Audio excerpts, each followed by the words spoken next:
নমস্কার বন্ধুরা, আমি প্রতিমার হেসেলে আরও একটি নতুন রেসিপিতে আমি আপনাদের সবাইকে স্বাগত জানাই। আমার আজকের রেসিপি ফ্রেঞ্চ ফ্রাই।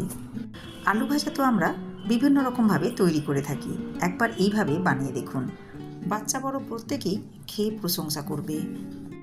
আর এই চটপটা রেসিপিটি আপনি বাড়িতে কিভাবে বানাবেন দেখে নেওয়া যাক আমার আজকের এই ভিডিওটিতে। খুবই সহজ ও কম সময়ের মধ্যেই বানিয়ে নেওয়া যায় এই রেসিপিটি বানাবার জন্য দুটো আলু নিয়ে প্রথমে খোসা ছাড়িয়ে নিয়েছি। এরপর সাইডের অংশগুলো বাদ দিয়ে এভাবে লম্বা করে কেটে নিয়েছি। এরপর আলুগুলো সেদ্ধ করে নিতে হবে।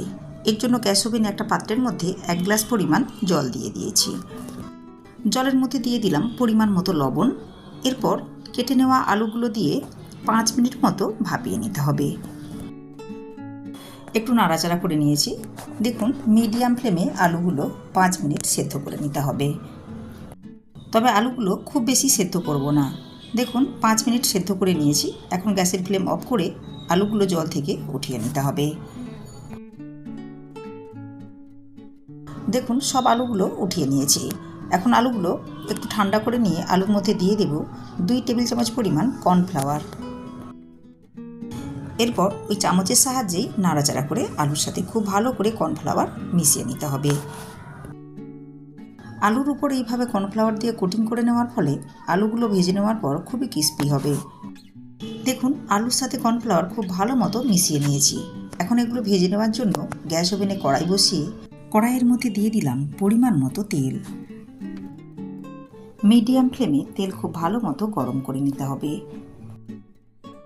তেল খুব ভালো মতো গরম করে নিয়েছি। এখন গরম তেলের মধ্যে দিয়ে দিতে হবে কর্নফ্লাওয়ার মাখানো আলু। মিডিয়াম ফ্লেমে আলুগুলো নাড়াচাড়া করে উল্টে পাল্টে খুব ভালো মতো ভেজে নিতে হবে। 2 থেকে 3 মিনিট সময় নিয়ে আলুগুলো উল্টে পাল্টে নাড়াচাড়া করে হালকা সোনালি করে ভেজে নিয়েছি। এখন তেল ঝরিয়ে উঠিয়ে নিতে হবে। পরের ব্যাচের আলুগুলো এভাবে হালকা সোনালি করে ভেজে নিতে হবে। দেখুন, সমস্ত আলুগুলোই ভেজে নিয়েছি। এরপর গ্যাস ওভেনে একটা প্যান বসিয়ে প্যানের মধ্যে দিয়ে দিয়েছি 1 টেবিল চামচ পরিমাণ সাদা তিল।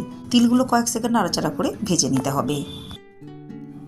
আলু ভাজাগুলো আরও একটু টেস্টি করে নেওয়ার জন্য গ্যাস ওভেনে একটা কড়াই বসিয়ে কড়াইয়ের মধ্যে দিয়ে দিলাম 2 টেবিল চামচ পরিমাণ টমেটো সস। সসের মধ্যে দিয়ে দিলাম 1 চা চামচ পরিমাণ চিনি। সসের বাটি ধুয়ে দিয়ে দিলাম সামান্য পরিমাণ জল। অল্প একটু নাড়াচাড়া করে মিশিয়ে নিয়ে সসের মধ্যে দিয়ে দিতে হবে আগে থেকে ভেজে নেওয়া আলু। আবারও একবার হালকা হাতে নাড়াচাড়া করে মিশিয়ে নিলেই তৈরি হয়ে যাবে ফ্রেঞ্চ ফ্রাই বা মুখরোচক আলু ভাজার রেসিপিটি। আর এটা বাচ্চা বড় সবাই খুব মজা করে খাবে। এরপর উপর থেকে ছড়িয়ে দিলাম আগে থেকে ভেজে নেওয়া তিল। আমার আজকের এই ফ্রেঞ্চ ফ্রাইয়ের রেসিপিটি আপনাদের ভালো লাগলে লাইক ও শেয়ার করবেন। রেসিপিটি ফেসবুক থেকে দেখলে পেজটিকে ফলো করে নেওয়ার অনুরোধ রইল। ইউটিউব থেকে দেখলে চ্যানেলটাকে সাবস্ক্রাইব করে পাশে থাকা বেল আইকনটি প্রেস করে নেওয়ার অনুরোধ রইল। এতে করে আমি চ্যানেলে যখনই কোনো নতুন ভিডিও আপলোড করব সাথে সাথে নোটিফিকেশন পৌঁছে যাবে আপনার কাছে। ভালো থাকবেন, সুস্থ থাকবেন। ধন্যবাদ।